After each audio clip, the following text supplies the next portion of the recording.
This is exam 3, spring 19. Problem 1. Air is pumped into a spherical balloon at a rate of 20 cubic cm per second. The question is, how fast is the radius of the balloon increasing at the instant when its radius is 50 cm? Initially, when time is 0, the radius of the balloon may or may not be 0. I don't know.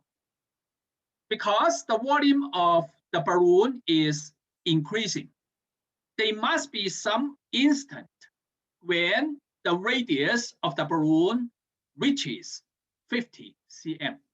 Now the question is, what is the instantaneous increasing rate of the radius at that instant? Here is a diagram about the balloon. I let R denote the radius of the balloon and V the volume of the balloon. Because the volume is increasing, R and V both are variables. They are changing. They depend on the time t. So they are functions of time t. The increasing rate of the volume is 20 cubic cm per second. That means derivative of V with respect to the time t is 20. The question is, how fast is the radius of the balloon increasing at the instant when the radius is 50 cm? To answer this question, we need to compute the derivative of R, the radius, with respect to the time t. Then evaluate the derivative at R is 50. A relation between R and V is the spherical volume formula. Take derivative with respect to the time t on this equation, then we have this equation. Move the constant 4/3 times prime outside this derivative, then we have this equation. Apply the chain rule to this derivative. Write this derivative into the product of these two derivatives. If you cancel dr, then the product is this derivative. This step is the chain rule. The derivative of R to the third with respect to R is 3r squared. Solve this equation for dr dt, then we have this equation. Now, the final step is evaluate dr dt at the instant when R is 50. When R is 50, dv dt is 20. The increasing rate of the volume is a constant, always 20. Plug in 50 in the R here, then this number is the increasing rate of the radius at the instant when R is 50. This number is 1/500 times pi. The unit is cm per second. Problem 2. Let function f be this polynomial. Part A. Find the values of x where the derivative is 0. To answer the question, I compute the derivative of function f. function f is a product, so you can use the product rule to compute the derivative. But here, I simplify the function first. I expand the square and this product. Then function f is polynomial. The derivative of this polynomial is this polynomial. To find the roots of this polynomial, I factorize it into these products. Now, from these products, I can see that derivative is 0 at x is 1 and x is 3. Derivative is 0 only at these 2 points. Part B, on which intervals is function f increasing? To answer this question, we need to consider the sign of derivative. When derivative is greater than 0, the function f is increasing. When the derivative is less than 0, function f is decreasing. Now, I use the points in part A to divide the domain of function f into three subintervals, and determine the sign of derivative on each subinterval. To determine the sign of the derivative on this subinterval, I arbitrarily pick a point from the interval, say pick 0.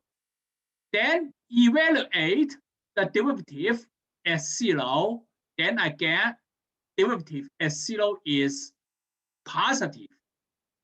So derivative is positive everywhere on this interval. Therefore, the function f is increasing on this interval.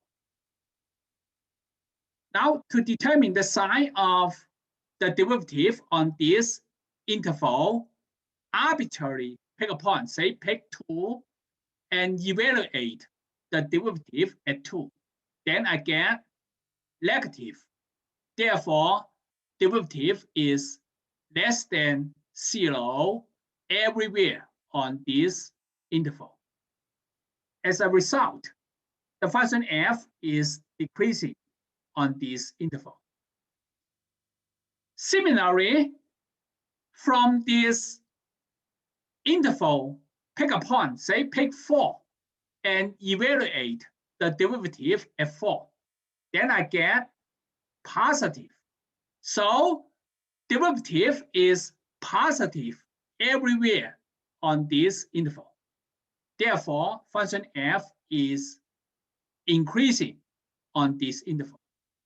Now, the conclusion is function f is increasing on this interval and also on this interval. Part C, on which intervals is function f decreasing? This question has been answered here. Function f is decreasing on the interval from 1 to 3. Yeah, f is decreasing on the interval 1 to 3. Part D, find the values of x where the second derivative is 0. To answer the question, I compute the second derivative of the function f. Then I get 6x minus 12. Then it is easy to see that the second derivative is 0 at x is 2. Part E, on which intervals is the graph of function f concave up? To answer this question, we need to consider the sign of the second derivative. When the second derivative is greater than 0, the graph of function f is concave up. When the second derivative is less than 0, the graph of f is concave down. Now, I use the point in part D to cut the domain of the function into two subintervals, these two subintervals, and determine the sign of the second derivative on each subinterval. To determine the sign of the second derivative on this subinterval, I arbitrarily pick a point, say pick 0 from this interval. Then evaluate the second derivative as 0. Then I get less than 0. Therefore, second derivative is less than 0 everywhere on this interval. As a result, the graph of function f is concave down on this interval. Similarly, to determine the sign of the second derivative on this interval, arbitrarily pick a point, say 3.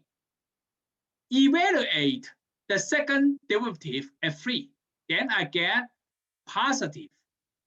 Therefore, the second derivative is positive everywhere on this interval. So the graph of f is concave up on this interval. Now, conclusion. Function f is concave up on the interval from 2 to infinity. Part f, on which intervals is the graph of f concave down? This question has been answered in part E. F is concave down on this interval. So f is concave down on the interval from negative infinity to 2. Problem 3. In each case, evaluate the indicated limit analytically. You may use the limit laws or L'Hopital's rule, but calculator-based estimates will not be accepted. That means that you cannot use tables to find the limits. Part A, find this limit where x approaches 0 from the right side.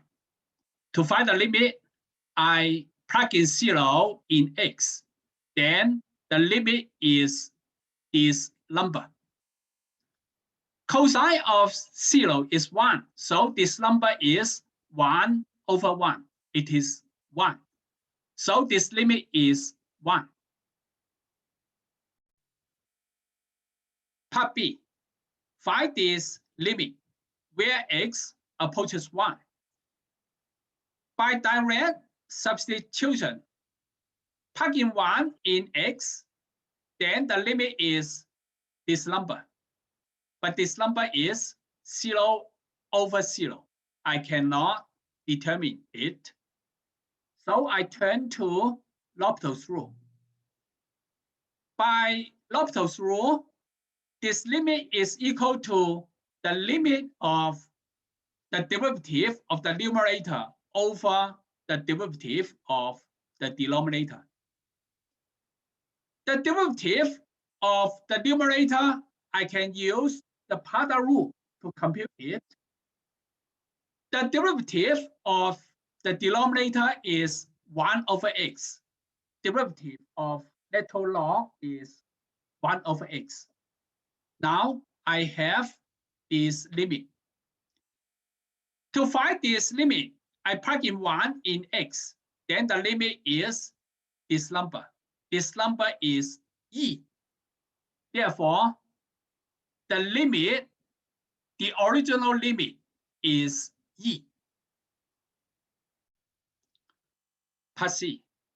Find this limit where x approaches positive infinity.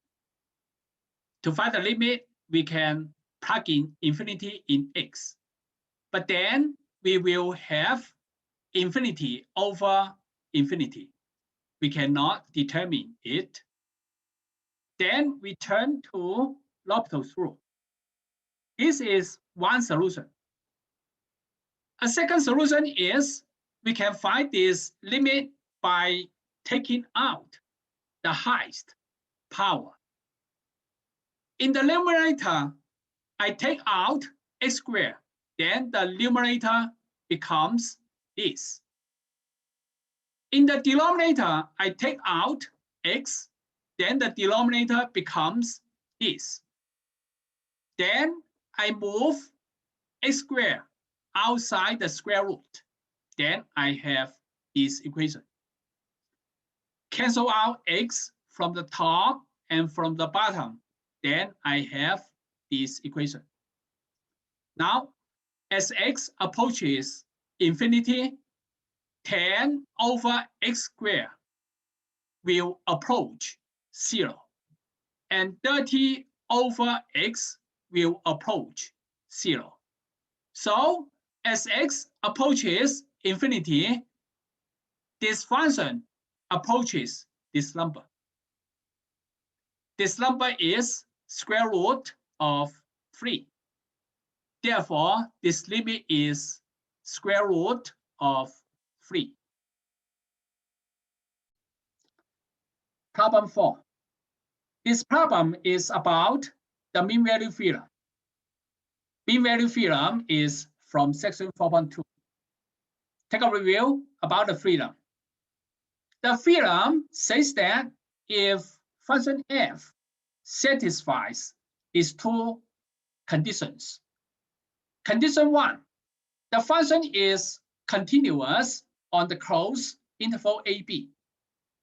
Condition 2, the function is differentiable on the open interval AB. Then, conclusion. Between A and B, there must be some point C where the derivative of the function is equal to this number. For details, refer to section 4.2. Now, take a look at the problem. A car traveling along a straight road has position S of t. The units for position is in miles. At time t, the units for time is hours. For t between 0 and 1, assume that the position of the car when time is 0 is 0. And when time is 1, the position is 60. So that the car travels 60 miles in 1 hour. In each of the following, circle A, B, C, or D to indicate the best choice available. Refer to the mean value theorem for derivatives. Part 1. We may presume that the position function S of t is continuous. The best choice is A, based on physical considerations. Part 2. The average velocity of the car during the 1 hour time interval is, I compute the average velocity here, and I get 60. So the choice is B, 60 miles per hour. Part 3. The main assertion of the mean value theorem is D. At some time between 0 and 1, the instantaneous velocity of the car was exactly 60 miles per hour. Apply the mean value theorem to this problem, problem 4. Function f is the position function, and the interval AB is the time interval from 0 to 1. Then the right side of this equation is the average velocity over the time interval 0 to 1. The left side derivative on the position function is velocity. Left side is velocity at point C. Mean value theorem says that between 0 and 1, there is a C. There, the velocity is equal to the average velocity. Part 4. The statement of the mean value theorem may be viewed as C, a guarantee that at some instant, the velocity agrees with the average velocity during the hour. Problem 5. This problem is about linear approximation from section 4.6. In linear approximation, we use a line to approximate a curve. The formula is here. The left-hand side is function f. The graph of function f is a curve. The right side is the tangent line to the curve at the point A. If you plot the graph of this function, then the graph is this tangent line. We usually name this function, the function on the right side, by L of x. Now, the problem. A differentiable function f. Differentiable function f means the function f has derivative everywhere. Satisfying function value at 1 is 3. That means that this point is 1 and 3. And the derivative of function f at 1 is 2, is approximate by its linear approximation. This approximation is this approximation. Near the point 1, 3. 1, 3 is this point. Part A. Explicitly determine the linear function L. The right-hand side of this approximation is function L. Now, the point A is 1.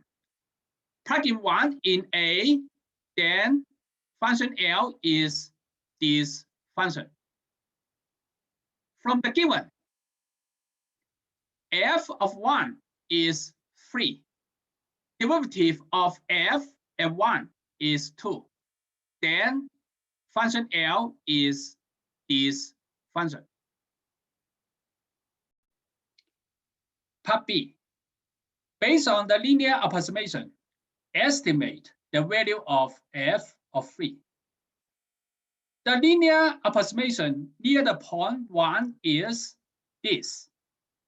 The left side is function f, a curve. The right side is the tangent line to the curve at the point 1. In this approximation, I set x to 3, x to 3. Then I have this approximation.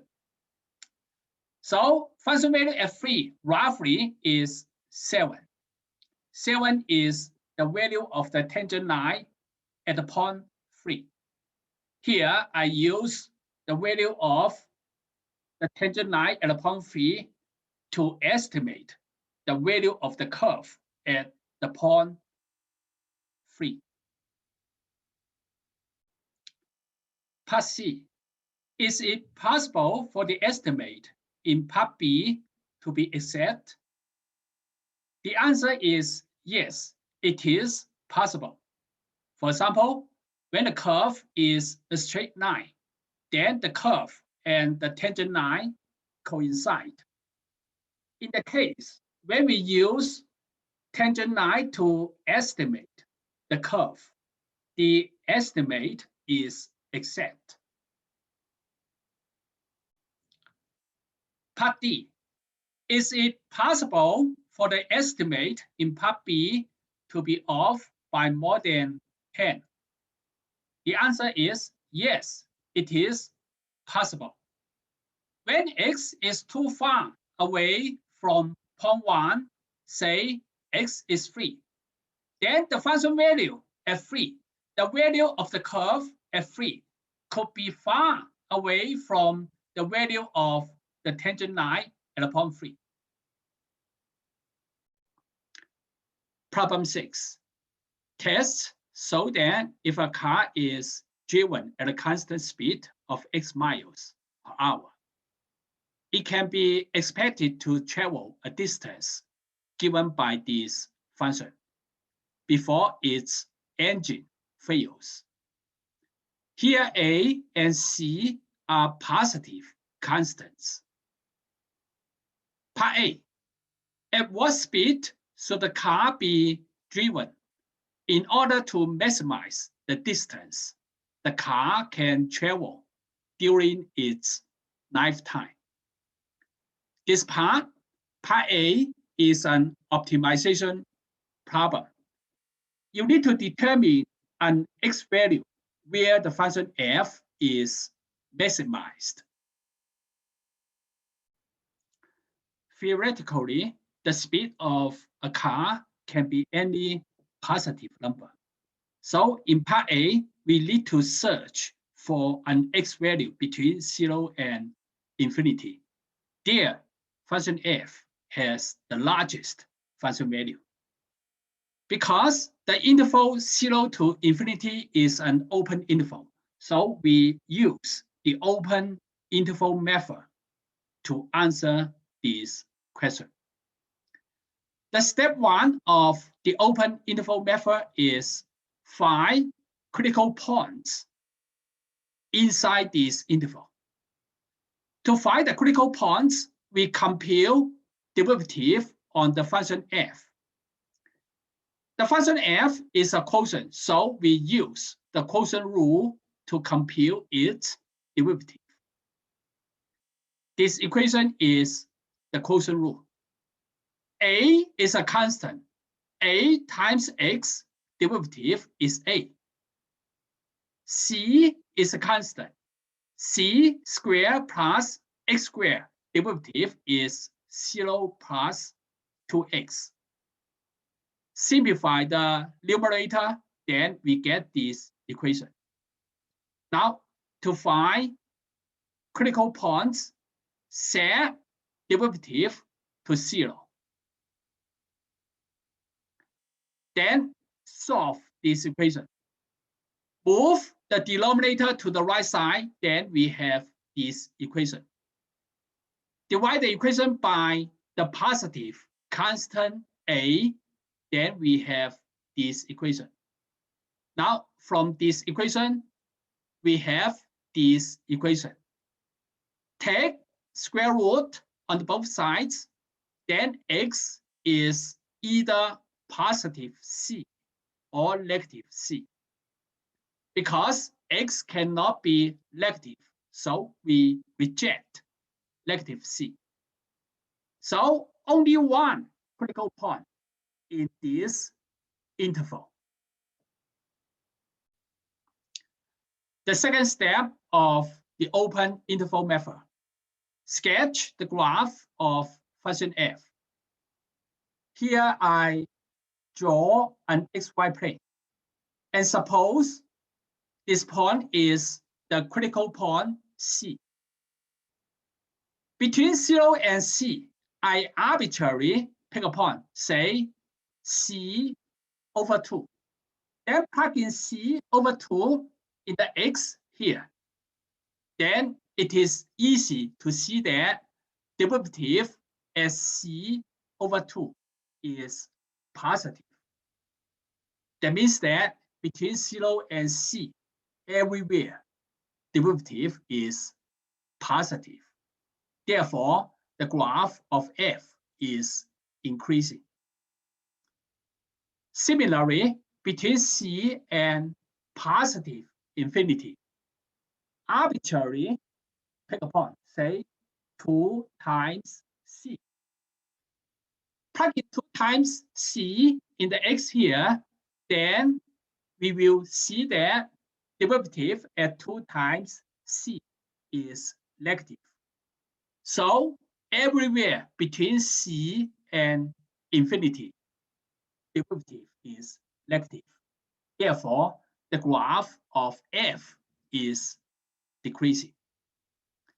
From this sketch, we can see that at the point C, the function f has a global maximum. The third step of the open interval method, the conclusion. At the speed x is c, the distance that the car can travel during its lifetime is maximized. Part B, what is the maximum distance the car can be expected to travel during its lifetime? This part essentially asks for the largest function value. The largest function value from part A appears at the critical point C. So evaluate the function f at the point C. Then we get A over 2 times C. This is the answer to part B. Problem 7. Determine the absolute maximum and minimum values of the function h, over this interval. Also indicate where these values occur. So your work justifying why your answers give the absolute extreme values of function h. Because the interval is a closed interval. We use the closed interval method to solve this problem. The first step of the method is to find the critical point in this open interval. That is, find critical points between 0 and 4. Take derivative on the function h. Then we have this polynomial. Set the derivative to 0 and solve this equation. The solutions of these equations are -3, 0, and 3. So the function h has 3 critical points, but only the number 3 is in this interval.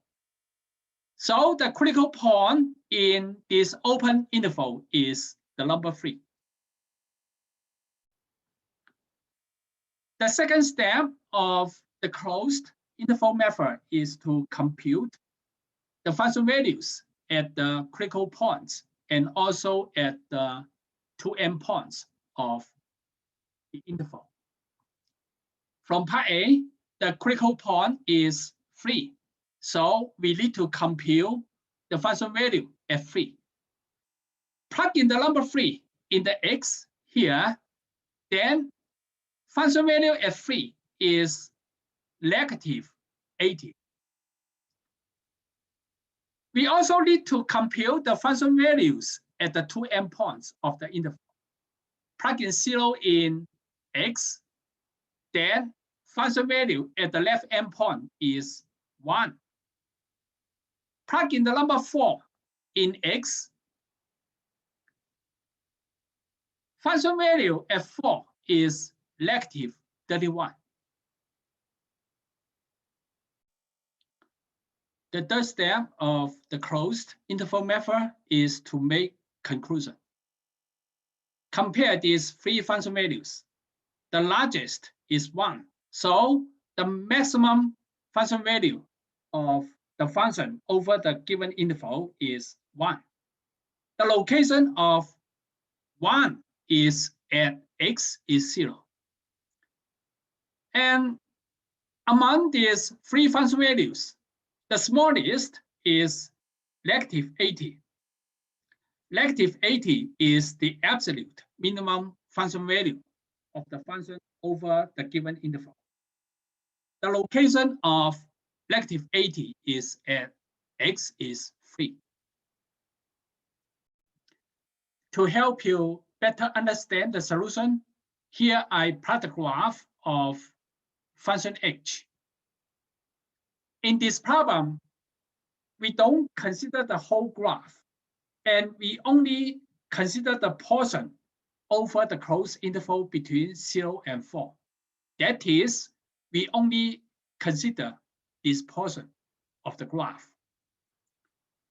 About this portion of the graph, the highest point is this point, and the height of this point is 1. The location of the point is at x is 0. About this portion, the lowest point is this point. The height of this point is negative 80, and the location is x is 3. X is 3 is about here. Problem 8. Using the grid below, sketch the graph of a function h that is continuous on the interval 0 to 5, and that has all these properties. To solve the problem, I suggest that first, mark down all the properties on the grid below, then sketch the graph of the function. Now, mark down all these properties on the grid below. Function value at 1 is 3. I mark down this point. This point, x coordinate is 1, y coordinate is 3. This point is on the graph of function h. Function value at 3 is 0. I mark down this point.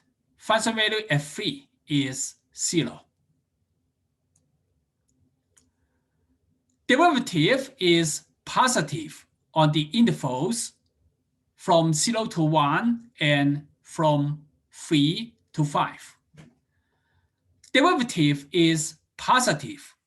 The graph of function h is increasing. On these two intervals, the graph of h is increasing. Mark down this information. From 0 to 1, the graph of h is increasing.